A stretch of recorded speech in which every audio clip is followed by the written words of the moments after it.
আজকে আমরা নতুন একটা অধ্যায় নিয়ে আলোচনা করব মূলদ সংখ্যা। আমরা মূলদ সংখ্যা একবার প্রাথমিক থেকে কাকে বলে, মূলদ সংখ্যার সাথে মূলদ সংখ্যার গুণ, মূলদ সংখ্যার সাথে মূলদ সংখ্যার যোগ ভাগ বিয়োগ করলে কি হবে, কোন সংখ্যা পাবো সে সম্পর্কে আমরা ধারণা লাভ করব। আমরা বিভিন্ন ধরনের সংখ্যা সম্পর্কে আমরা জানি, স্বাভাবিক সংখ্যা, পূর্ণ সংখ্যা, অখণ্ড সংখ্যা। স্বাভাবিক সংখ্যা কোনগুলো সেটাও আমরা মোটামুটি জানি, যেগুলো আমরা গণনার ক্ষেত্রে যেগুলো ব্যবহার করি, 1 2 3 4 যেগুলো স্বাভাবিক সংখ্যা আছে। দেখো আমরা প্রাথমিক থেকে যদি আলোচনা করি, দেখো আমি এখানে একটা লিখেছি, আমরা বন্ধুরা মিলে 15 জন বাসে বসে আছি। রাস্তায় x জন যাত্রী উঠলো। এখন বাসে মোট যাত্রী হলো 32 জন, তবে রাস্তায় কতজন যাত্রী উঠেছে? দেখো সমাধানটা যদি আমরা করতে চাই তাহলে শর্তটা কি আসছে? দেখো বাসে বসে আছি কতজন? 15 জন বসে আছি। রাস্তায় x জন উঠলো, তাহলে যোগ হয়ে গেল সমান কত? 32। ছিলাম 15, একজন উঠলো, ও হয়ে গেল কত? 32 জন হলো। এখন রাস্তায় x মানে কতজন উঠেছিল, এখান থেকে আমরা বের করে নিতে পারি, বা x সমান 32 বিয়োগ 15, বা x সমান পেলাম 17। এখন এই 17টা কি সংখ্যা? 17টা হলো স্বাভাবিক সংখ্যা। স্বাভাবিক সংখ্যা 17 পেলাম, স্বাভাবিক সংখ্যা। এখন দেখো এখানটায় এখানে 17 সমান স্বাভাবিক সংখ্যা আমরা পেয়ে গেলাম। আবার যদি আমরা ভুলবশত আমরা সমীকরণটা দেখো x যোগ 15 সমান 15, এই ক্ষেত্রে যদি আমরা সমীকরণটা করতে চাই সেক্ষেত্রে আমরা কি মান পাই দেখি। তাহলে x সমান 15 বিয়োগ 15 সমান পাচ্ছি 0। এই শূন্যটা কি সংখ্যা? শূন্যটা হলো স্বাভাবিক সংখ্যা। স্বাভাবিক সংখ্যা। তাহলে দেখো স্বাভাবিক সংখ্যা সম্পর্কে আমরা জানি, স্বাভাবিক যেগুলো আমরা সবসময় ব্যবহার করি, 1 2 3 4, এগুলো গণনার ক্ষেত্রে যে সমস্ত সংখ্যাগুলো আমরা কী করি, ব্যবহার করি, এগুলোকে আমরা স্বাভাবিক সংখ্যা। কিন্তু যখন আমরা এই অঙ্কটা দিলাম কোনো এক ছাত্রকে, কিন্তু সে ভুলবশত, দেখো এটা আমরা সমীকরণটা, এটা সঠিক সমীকরণ, কিন্তু সে ভুলবশত সমীকরণটা লিখে ফেললো x যোগ 35 সমান 32 লিখে ফেললো। তাহলে এক্ষেত্রে যদি আমরা x এর মান বের করি, বের হবে দেখো x সমান 32 বিয়োগ 35 সমান আসছে কত? -3 আসছে। তাহলে -3টা কি সংখ্যা? এটা পূর্ণ সংখ্যা। এটা হলো পূর্ণ সংখ্যা। তাহলে দেখো স্বাভাবিক সংখ্যা, পূর্ণ সংখ্যা সে সম্পর্কে আমরা ধারণা লাভ করছি। কিন্তু যখন আমরা অন্য একটা সমীকরণের ক্ষেত্রে যখন আমরা করছি, দেখো 2x যোগ 15 সমান 32 করলাম আমি, সেক্ষেত্রে আমার x এর মানটা কি আছে দেখো, বের হচ্ছে 2x সমান 32 বিয়োগ 15, বা 2x সমান কত আসছে? তাহলে 32 থেকে 15 বাদ দিয়ে দাও, 17, বা x সমান হবে কত? 17/2। তাহলে এই সংখ্যাটা কি সংখ্যা? এটা তো স্বাভাবিক সংখ্যা নয়, স্বাভাবিক নয়, অখণ্ড নয়, আবার পূর্ণ সংখ্যাও নয়।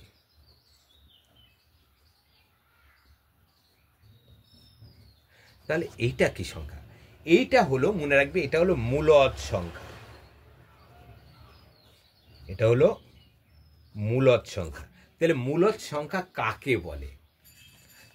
দেখো এই সংজ্ঞা থেকে কিন্তু আমরা পেয়ে যাচ্ছি যে মূলদ সংখ্যা, তাহলে যে সংখ্যাগুলো পি কিউ আকারে লেখা যাবে, যে সংখ্যাগুলো কিভাবে পি কিউ আকারে আমরা সংজ্ঞাটা লিখে দিতে পারি, যে সংখ্যাগুলি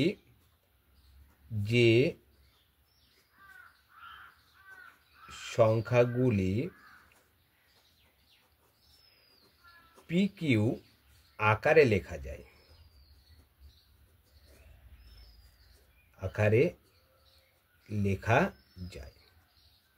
তাকে কি বলবো আমরা? মূলদ সংখ্যা। দেখো এটা পি, এটা কি করে দিলাম?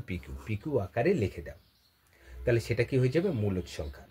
কিন্তু এখানে আমরা পেয়েছিলাম, দেখো 17 পেয়েছিলাম, 0 পেয়েছিলাম, -3 পেয়েছিলাম। এই সংখ্যাগুলো কি সংখ্যা? পেয়েছিলাম তো এটাকে 17 -3 তারপর হচ্ছে 0, তাহলে এই সংখ্যাগুলো কি সংখ্যা হবে? মনে রাখবে, দেখো 17, 0 বা -3 এগুলো তো পেয়েছিলাম। দেখো 17 সময় লিখেছিলাম কত? স্বাভাবিক 0, স্বাভাবিক -3 অখণ্ড সংখ্যা। কিন্তু মনে রাখবে যে স্বাভাবিক সংখ্যা, অখণ্ড সংখ্যা, পূর্ণ সংখ্যা সবই হলো মূলদ সংখ্যা। 17কে আমরা লিখতে পারি 17/1 হিসেবে, এটা পিকিউ আকারে লেখা যাবে। 0কে 0/1 হিসেবে লেখা যায়। দেখো কোনো স্বাভাবিক সংখ্যার নিচে কিছু নাই মানে সবসময় কত ধরে নিতে হয়? 1 ধরে নিতে হয়। সেক্ষেত্রে অবশ্যই এটা মনে রাখবে, স্বাভাবিক সংখ্যা, স্বাভাবিক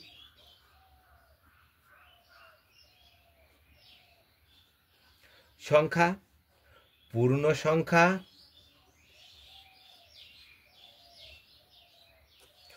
অখণ্ড সংখ্যা, এগুলো সবই হলো কি? মূলদ সংখ্যা হবে। সরি, বানানটা মূলদ সংখ্যা। কেন মূলদ সংখ্যা? এগুলো সমস্ত সংখ্যাগুলোই কিন্তু পিকিউ আকারে লেখা যাবে। আর যেই যে সংখ্যাগুলো পিকিউ আকারে লেখা যায় সেগুলো সবই কি হবে? সেগুলোই হচ্ছে মূলদ সংখ্যা হবে। তাহলে 17, তাহলে আমরা 17কে আমরা লিখতে পারি যে কোনো স্বাভাবিক সংখ্যার নিচে, যদি এটা দেখো হরে, যদি নিচে কিছু না থাকে আমরা নিচে আমরা সবসময় 1 লিখে নিতে পারি। তাহলে 17/1 এটা কি হচ্ছে? দেখো এটা 17, তো এখানে এটা পি, এটা কিউ আসছে, তাহলে এটা 17কে আমরা পি কিউ আকারে লিখতে পারছি। তাহলে এখানে বলতে পারি এটা একটা স্বাভাবিক সংখ্যা। 0কে 0/1 হিসেবে আমরা লিখতে পারছি। তাহলে মূলদ সংখ্যা কাকে বলছে? যে সংখ্যাগুলোকে আমরা পি কিউ আকারে লিখতে পারবো সেই সংখ্যাগুলোকে আমরা বলবো কি? মূলদ সংখ্যা। তাহলে আমরা এখন শিখবো, তাহলে মূলদ সংখ্যা তো পেলাম, এখন মূলদ সংখ্যা যোগ, বিয়োগ, গুণ, ভাগ। মূলদ সংখ্যার সাথে মূলদ সংখ্যার যোগ, মূলদ সংখ্যার সাথে মূলদ সংখ্যার বিয়োগ, মূলদ সংখ্যার সাথে মূলদ সংখ্যার ভাগ এবং মূলদ সংখ্যার সাথে মূলদ সংখ্যার গুণ করলে আমরা কি পাবো সেই সম্পর্কে আমরা ধারণা লাভ করব। আমরা একটু পেজটা উল্টে নিচ্ছি।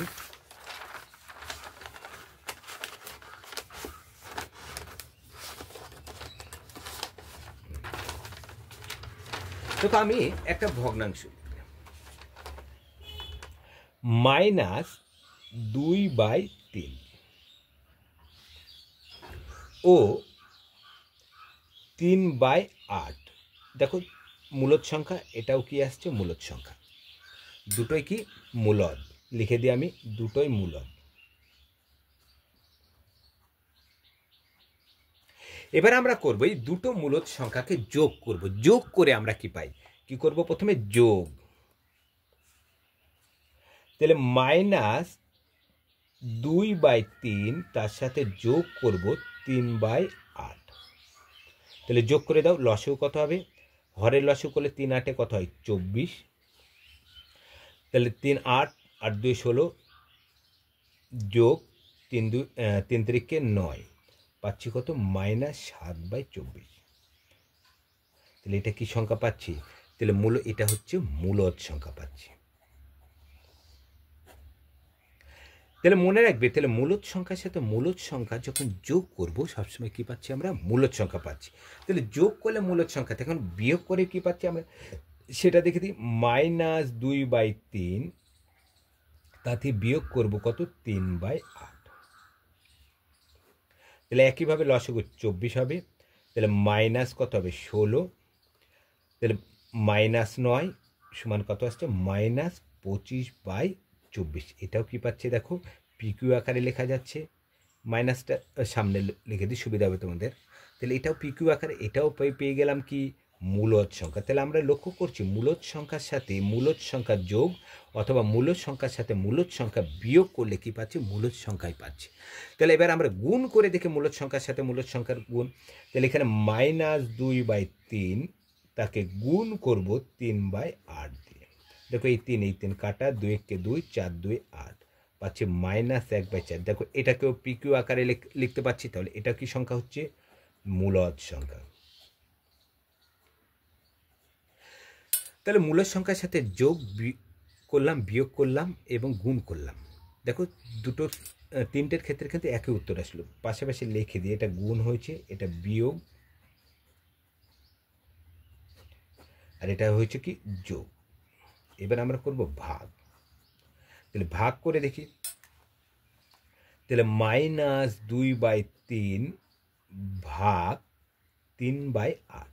তাহলে ভাগের ক্ষেত্রে নিয়ম কি? তাহলে -2/3 লিখে দেব। তাহলে কি হবে? পরেরটা যে ক্ষেত্রে ভাগ থাকে সেটা গুণ দিয়ে উল্টে যাবে। তাহলে 8 কত হবে? 3। তাহলে -16/9। দেখো কাটাকাটি যাচ্ছে না, 8 2 16, 3 3 9। এটাও কি পাচ্ছি? এটা মূলদ সংখ্যা পাচ্ছি। তাহলে আমরা লক্ষ্য করতে পারছি যে মূলদ সংখ্যার সাথে মূলদ সংখ্যা যোগ, বিয়োগ, গুণ, ভাগ যাই করি না কেন সেক্ষেত্রে সবসময় কি পাবো? আমরা মূলদ সংখ্যায় পাচ্ছি। কিন্তু আমরা শূন্য দিয়ে ভাগ করলে কি আসতে পারে সেই সম্পর্কে আমরা তো এখানে সংখ্যা দিয়ে করছি, এখানে আমরা শূন্য, এখানে -2/3 কে আমরা ভাগ করছি শূন্য দিয়ে। এখন শূন্য দিয়ে কি করতে পারবো? শূন্য দিয়ে যখন ভাগ করছে তো অসঙ্গত চলে আসছে। দেখো অসঙ্গত। তাহলে শূন্য দিয়ে ভাগ না করলে, শূন্য ছাড়া, মনে রাখবে, তাহলে শূন্য ছাড়া যদি ভাগ না করি, শূন্য ছাড়া ভাগ করলে মূলদ সংখ্যায় আসবে। আর যদি শূন্য দিয়ে ভাগ করি সেক্ষেত্রে কি চলে আসবে? হচ্ছে অসঙ্গত সংখ্যা চলে আসবে। মনে রাখবে ভাগের ক্ষেত্রে শুধুমাত্র একটু ব্যতিক্রম, শূন্য বাদে ভাগ করলে সবসময় মূল দিয়ে আসবে শূন্য বাদে, কিন্তু শূন্য দিয়ে যখনই ভাগ করব তাহলে অসঙ্গত সংখ্যা চলে আসবে। তাহলে মূলদ সংখ্যার সাথে মূলদ সংখ্যা যোগ করলে মূলদ হবে, বিয়োগ করলে মূলদ হবে, গুণ করলে মূলদ হবে, ভাগ করলেও মূলদ হবে। শুধুমাত্র ভাগের ক্ষেত্রে আমরা মনে রাখবো সেই ক্ষেত্রে আমরা কখনোই যখনই শূন্য দিয়ে করব তখন চলে আসবে কি? অসঙ্গত আমার মানটা চলে আসবে।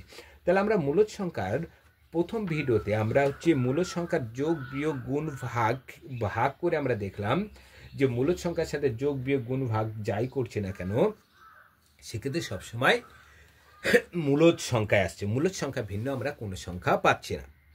এরপরে আমরা মূলদ সংখ্যার আরও বিস্তারিত আর একটু আস্তে আস্তে আমরা যাব, এবং মূলদ সংখ্যা নিয়ে খুব বেশি ভিডিও হবে না, টোটাল আমরা 3টে ভিডিও করব।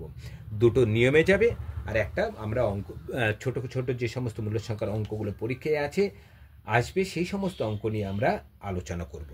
তাহলে আমরা হচ্ছে ভিডিওটা খুব লং করতে চাই না, কারণ এই ভিডিওটা খুব ভাইটাল আছে। তোমরা এগুলো ভালোভাবে দেখবে যে মূলদ সংখ্যা যোগ করলে কী আসছে, বিয়োগ করলে কী আসছে, গুণ করলে কী আসছে, ভাগ করলে কী আসছে, সে সম্পর্কে আমরা হচ্ছে আস্তে আস্তে আমরা ভিডিওটা সম্পর্কে জ্ঞান লাভ করব এবং মূলদ সংখ্যার সম্পর্কে বিস্তারিত হচ্ছে জানব।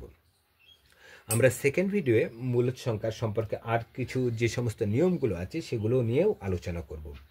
তাহলে আমরা হচ্ছে কি মনে রাখবে, শুধু এই যে জিরো ক্ষেত্রে শুধু ভাগের ক্ষেত্রে একটাই হচ্ছে ব্যতিক্রম লক্ষ্য করছি, মূলদ সংখ্যার সাথে মূলদ সংখ্যা যদি ভাগ করছি মূলদে আসছে, কিন্তু জিরো দিয়ে যখন ভাগ করছি শুধু আসছে কি অসঙ্গত। এবার আমরা মূলদ সংখ্যার সাথে যোগ, বিয়োগ, গুণ, ভাগ এই সবার ক্ষেত্রে জিরো দিয়ে আমরা করে দেখাবো আমরা সেকেন্ড ভিডিওতে। তাহলে সেকেন্ড ভিডিওতে আমরা হচ্ছে যোগ, বিয়োগ, গুণ, ভাগ কী করবো? জিরো দিয়ে করে দেখাবো। আজকে এই পর্যন্তই আমরা হচ্ছে মূলদ সংখ্যার সম্পর্কে আমরা ভিডিওটা কমপ্লিট করছি। আর আমি যেটা আমি প্রতিদিন উল্লেখ করি, দেখো আমার নতুন একটা চ্যানেল আছে ম্যাথ সাইন, বিভিন্ন কম্পিটিশন পরীক্ষার অঙ্ক আমি এখানে দুপুর 12টার সময় দিয়ে থাকি। তাছাড়া নবকুমার স্যার হিসেবে যে চ্যানেলটা আছে সেখানে আমি দিয়ে থাকি সন্ধ্যা 6টার সময়। তাহলে টোটালি হচ্ছে আমি 2টো শর্ট ফর্মের অঙ্ক আমি দিয়ে থাকি, যেটা বিভিন্ন কম্পিটিশন পরীক্ষার অঙ্ক এবং সেটা নিয়ম সব। এবং ম্যাথ সাইনের লিঙ্কটা তুমি পেয়ে যাবে নবকুমার স্যার হিসেবে যে চ্যানেলটা আছে সেই চ্যানেলের ডেসক্রিপশন বক্সে তোমরা হচ্ছে ম্যাথ সাইনের লিঙ্কটা তোমরা পেয়ে যাবে। আর তোমাদের যদি এই চ্যানেলটা ভালো লেগে থাকে তাহলে তোমরা লাইক, কমেন্ট, শেয়ার, সাবস্ক্রাইব করবে। আজ এই পর্যন্ত, পরে ভিডিওতে আবার দেখা হবে।